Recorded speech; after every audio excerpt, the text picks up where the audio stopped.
Please welcome to the Circle, Susan Carlin. Maybe if we can hit this news angle first, following Senator Cory Bernardi's comments, that the burqa represents the repressive domination of men over women, which has no place in our society.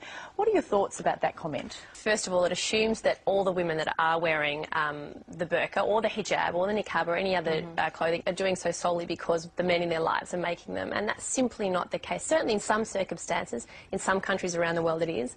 So it's very much their own personal choice. It's something that they feel really good and positive about, and I feel very uneasy about a man who has probably not spoken to any woman who covers her face telling us why she does what she does without having heard their opinion at all. Can you explain to me why you would choose to do that?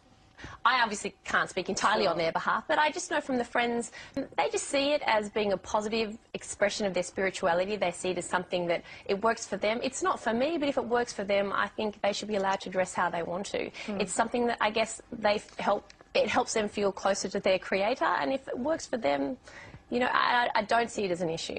Susan, you're a lecturer in politics at Monash University in Melbourne. Tell us about your journey from Christianity to Islam. I was raised in, I had a lovely upbringing with my family. I had a very positive experience at the church, so it certainly wasn't, my conversion certainly wasn't out of a horrid rejection of the church or anything like that. I loved going to Sunday school, but it was when I was about 17, I started to wonder, why do I believe what I do? Is it because I think it's true, or is it just because I've been raised to believe this?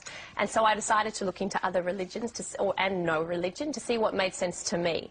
But except for Islam, that was the last one on the list because I thought it looked sexist and outdated and barbaric and all the standard stereotypes.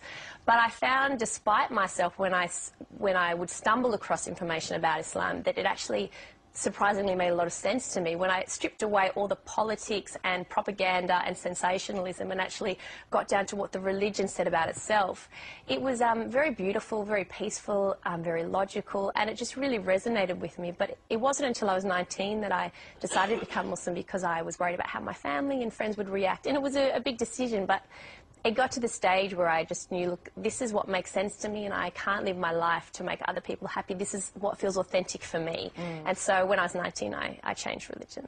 What do you think of the perception that Islam does try to control the expression of women? Yeah, I think that's definitely a very common perception, and I think because it's something that I hear about so often and asked about, so my PhD is about the way Muslim women fight sexism in their own traditions and communities, because the reality is, since the advent of Islam, we've had these amazing women who have been getting their rights through their religion, using their religion to get the rights that they want, such as the right to divorce and education and autonomy, from the beginning of time right up until today. But very few people are aware there's this idea that Muslim women need to be rescued from themselves and from their religion, from their culture.